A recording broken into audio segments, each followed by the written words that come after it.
What is up, guys? Welcome back to the Mic'd Up State podcast. I'm your host, KT Temple, and we have an incredible guest here. We're going to talk about social media and really just getting started and using social media to bring your business to the forefront of people's minds. So I asked, who do I need to know? Who's the best at this? And I was told Amanda Caldwell was the person that we needed to talk to. So we have Amanda here. Thanks so much for joining us, Amanda. Thanks for having me. I don't know about being the best, but I do get a One of lot the of best. compliments on my social media. Well, so Amanda, before we get started, tell us a little bit about your business, where you came from, and guide us through that starting off in real estate. All right. So I was actually a teacher before I went into real estate. I was a teacher for 14 years. I taught in Florida and then I taught in New York. And I ended up needing something different because I wanted some flexibility. I felt trapped in the classroom, and I honestly didn't realize how trapped I felt until I was out and I felt so free. So I decided I was going to look into real estate, and I had been watching, actually my superintendent's wife was in real estate. So I went ahead and I started watching her online to see what she was up to, reached out and said, I'm thinking about real estate. We made a plan. I went ahead over the summer. I did the course and I got it done with my kids under my feet. It was super stressful, but I got it done. And I ended up joining a team and I dove right in because honestly, I wanted to do anything to get out of education at that point. It was after COVID. COVID was super stressful. Nothing has been the same since COVID happened with education. And I just needed that flexibility. My husband's a pilot, he's in the Air Force, and he's a pilot for Delta as well.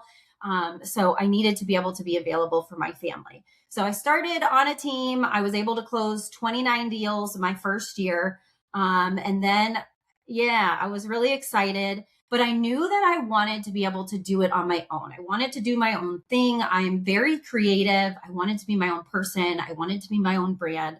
So I started to make a plan to leave the team, which is not an easy thing to do. It's a very nerve-wracking thing. Most of my business actually came from Zillow calls in the very beginning of my career. About 8, 9 months in, I realized actually there was a shift in my leads. A lot of my leads were actually coming from social media. And when I did the math at the end of the year, I had 29% Facebook leads. And I was like, wow, this must be where I need to kind of focus a lot of my energy because I did not want to spend as much as my team leader was on leads. They And I can be didn't addicting, love the can't they? Zillow leads either. Yeah. Yeah. So I ended up leaving the team. I wasn't quite with the team for a year. I left the team. I was super nervous. My immediate boss was a little nervous about me leaving as well. Kind of felt like I needed to get more of my own leads before I left the team. But I got a little bit of a nudge from our regional manager with a different company. And I went ahead and just did it. And I was very successful. And most of my leads, again, were coming from, well, not most of them, but a quarter of my leads, again, this past year came from Facebook leads. But also a lot of my leads, my second year came from referrals and previous clients. So I get a lot of referrals from other agents. And I think that's a lot to do with my social media presence. They see that I'm showing up, that I'm doing the work, that I am knowledgeable in my area, and that I'm doing a good job for my clients. So I get a lot of referrals that way. And then I have repeat clients that come back to me for investment properties. I have an investor that comes back to me and actually has referred family to me at this point.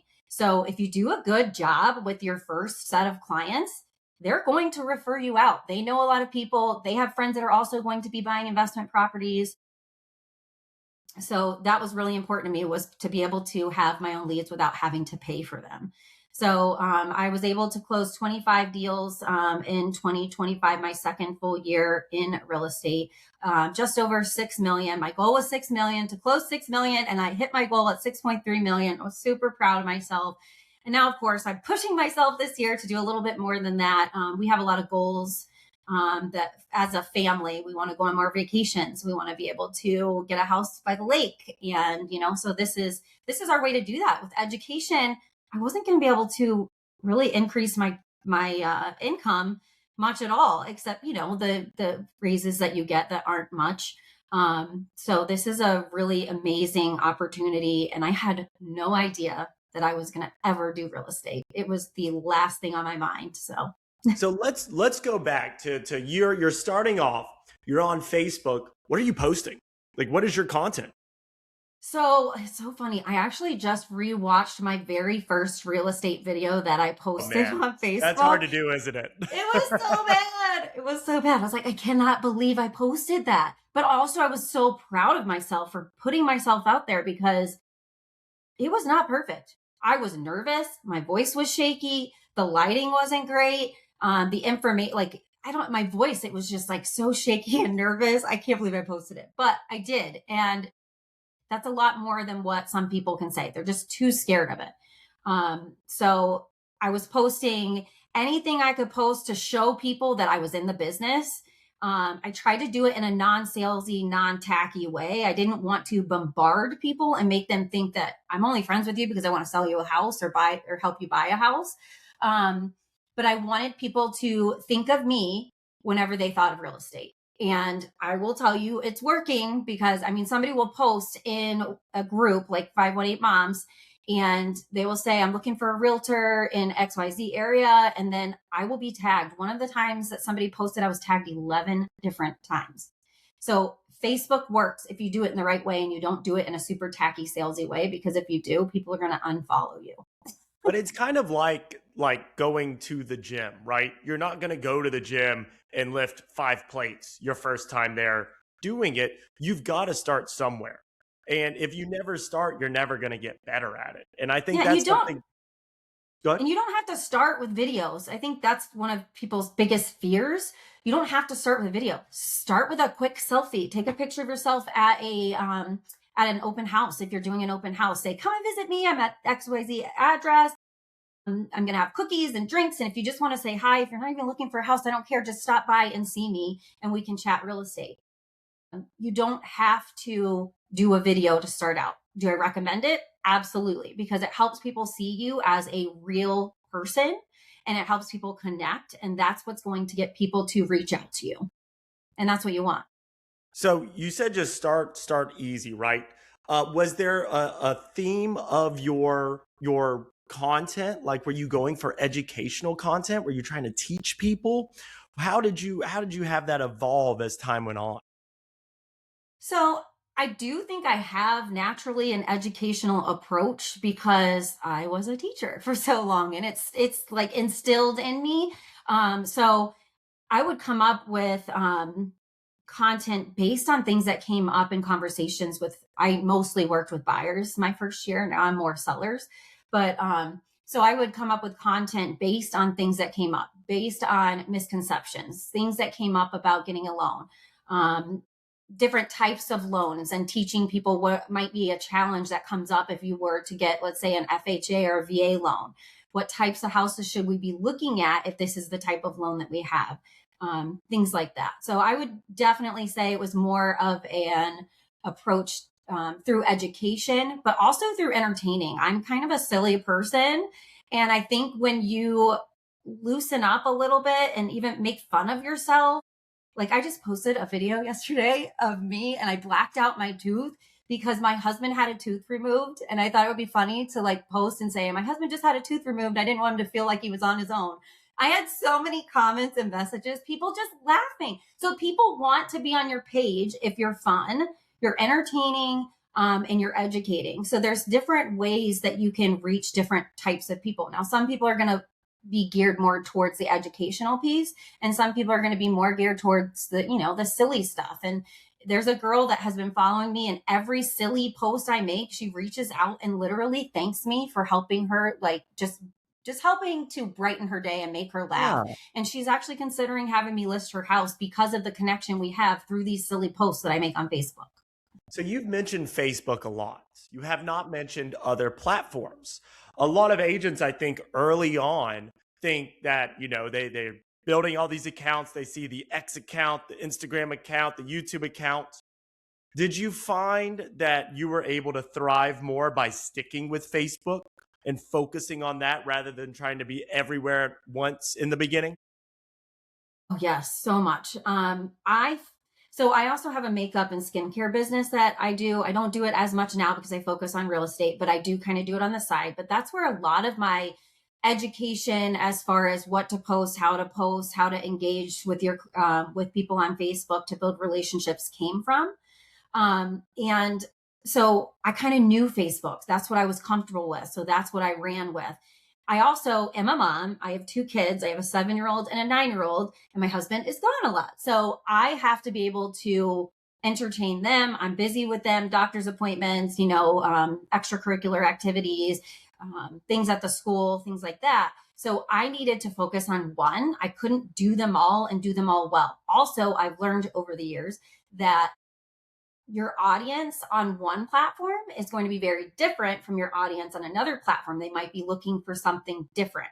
So my specific Facebook audience is actually looking for photos more than videos, believe it or not, but I still sprinkle in the videos because there are some that are looking for that. And they want shorter posts, so quicker posts with just quick pictures, things like that. So you just have to know your audience. You have to know the platform. I have made mine into a professional page. It is a personal page, but there's a category of professional. So I have a professional dashboard that I refer to. And that dashboard actually gives you a lot of information about your audience. It tells you, are they male? Are they female? What are the age ranges? Are you getting more activity from followers or non-followers? How far into your video are they watching? What can I do to tweak this particular video to get more views? So it will tell you exactly what you need to do to make that video get more activity. And I've been able to monetize now. I don't make a ton of money off of Facebook, but making money off of Facebook helps me pay for other things to help support my business. So to me, it's worth it because I'm getting the leads, which obviously is going to pay off in the end. And also I'm getting money to pay for other activities that help support my business. Are you doing paid posting at all on Facebook? Are you running ads, or is all this completely organic content that you're running? So when I first started, my husband had suggested that I do some of the paid ads. And I kind of did a couple, but I didn't see any return. I was like, this isn't really worth any of my money. It's just not. So I stopped doing it. I don't know how to do it properly. I think there's a right way to do it, a right way to target your audience, a right way to word things, what video, what picture. And I don't have a marketing background. So I just went with what was actually working, and it was not the paid advertising. For some people, it does work for them, but I prefer to be authentic, to build relationships, to build trust with people online. And then that way, when they reach out to me, there's literally no competition. They know when they reach out to me, I'm their realtor. They want me to represent them in whatever fashion, whether it's as a seller or as a buyer. They know that they already like me, they know me, and they trust me. And there's no competition. It just makes it so much easier. So have you been in Bold? Have you done Bold with Keller Williams? I started Bold. I didn't quite finish Bold because there were a lot of things that came up and I just could not put the energy into it that I wanted to. One of my favorite Bold laws that they have in there is if it's not on your calendar, it doesn't exist. Yes. Do you have some kind of content calendar that you are using? Are you just blocking out time? How are you making this consistent so that it happens? I think that's a big struggle for agents, is that we, at Keller Williams, you hear us talk about prospecting. We don't often talk about your marketing time. Are you doing anything there that would be helpful for a new agent to learn from? I'm not great about scheduling content, and actually scheduling your content, you have to do it in a very particular way. Otherwise, the algorithm will not show your posts to people. So I don't mean actually scheduling it out, right? Okay. Like on a scheduler. I mean you saying, all right, at 9 a.m., I'm going to go and take a video. I'm going to go and do a picture. Do you have some kind of anything like a checklist that somebody could copy to say, all right, here's Amanda's open house checklist. This is what she does. Or are you just, are you just going with the flow and built that muscle memory to do it? Because I see a lot of people do that as well. So Most of my content is based on what I'm actually doing and when I'm doing it. So it's like kind of like day in the life kind of thing. I just take pictures as I'm doing stuff. Tuesdays are typically my marketing or content days where I'm looking through different videos to get ideas. I have a girl that has started to come over now. She's young and she wants to get into helping people manage their social media pages. So she actually comes over, she brings some ideas, she helps me video any of the videos that I need to like an extra person for. And then we kind of have conversations about, what is the best way to approach whatever video we're trying to do, or when should it be posted as well. We talk about when my audience is actually engaging in my posts, which is typically around 9 a.m., also between 6 and 9 p.m. And then there's a little bit of a lunch crowd in there around 1 o'clock. So I try to post around those times so that I'm getting as much engagement as possible during those times and hitting my audience. Awesome. So, you know, what is your scale up from here, right? You're I would call a new agent, right? You've still only been here since after COVID, right? So obviously you still have room to grow. Where do you see you growing? Is it more platforms? Is it more videos? How do you think you're going to scale this up in the future? I've kind of been dabbling in the idea of doing YouTube. Now, YouTube is something you have to be extremely consistent with. It's very particular with its algorithms, things like that. So I've kind of been testing the waters with YouTube because you can monetize and you can make a lot of money off of YouTube. I also think it's a great way to get leads, and a good way to gain that know, like, and trust that I'm looking for with my, audience online. Um, but yeah, and I think eventually I want to do some type of mentoring of new agents to kind of I wish I had a mentor in the beginning that would teach me how to run a business, also how to get my own leads. I kind of had to figure it out on my own.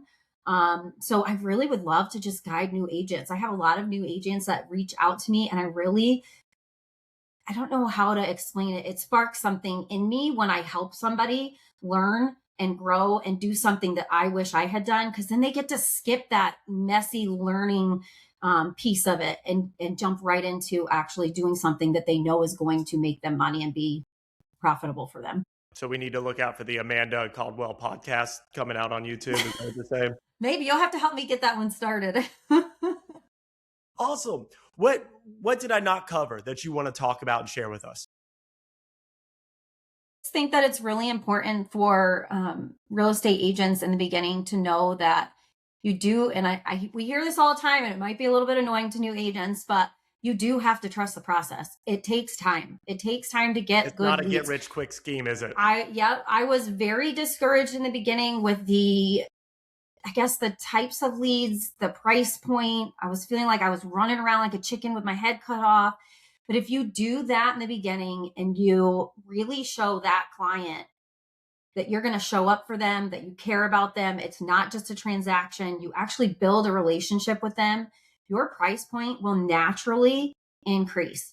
You will naturally move into being more of a seller's agent than a buyer's agent, which is what I prefer. And some people prefer to be a buyer's agent. Totally. I don't like running around with like a chicken with my head cut off. I prefer being a seller's agent where I can kind of schedule out what I'm going to be doing. And I can do those things throughout the day during the week versus having to be running around on the weekends and in the evenings because I have a family. So I focus more on the audience of a seller. Well, and I think you're pointing out something really important is that you will attract the client that you market to. And so if you want to be the buyer's agent, post that first time home buyer content, post that luxury buyer content, whatever kind of content you make, that's the person that's going to watch it. That's the person that's going to reach out to you. And same with the seller. And I think some agents, they want to be everything to everyone and they never dial in. Earlier, you said like, who is my audience? And I think us as agents could do a huge benefit to our business by really diving into that and saying, what are their problems? Like my luxury people, what problems do they have? Well, let's go make posts and make content for those people, teaching on them, and they'll show up. And I think that you kind of alluded to that quite a bit during this conversation. Is there anything else you want to share? Remembering that the way that you talk to your client, the way that you treat your client, they are going to remember how you made them feel. Oh So I yeah. think it's important to have empathy, but also you have to be honest. And I didn't struggle being honest. I struggled with saying certain things because I was afraid to hurt feelings. That But candor. sometimes, yeah, sometimes you have to say things that might hurt somebody's feelings in order to look out for their best interests. So you have to learn how to communicate with people and say things in a way that is compassionate, but real and honest. And you have to bring people kind of to a reality check at times. Sometimes sellers want a lot more money than the buyers are actually going to want to pay for their property. So you have to show them the data, show them the facts, come prepared, be ready to have really difficult conversations. Amanda, if somebody wanted to reach out to you and talk to you more about this, or maybe they're interested in you being their coach when you get that set up, how should someone reach out to you? Where can they find you? You can call me, you can email me, text me, any app, Facebook me. You can you can start following me. I prefer realtors to follow me versus friend request me on Facebook to save room for those. Because I've actually reached the limit of friends on Facebook. So I Me too. have to, I just start be deleting careful. people. I know you have to do that. And there's a way to go in and see who you have the least interactions with so that you Yeah. can kind of open up some space for some potential clients. But yeah, calling me, should I give my phone number? If you want, if you're comfortable with it, go for it.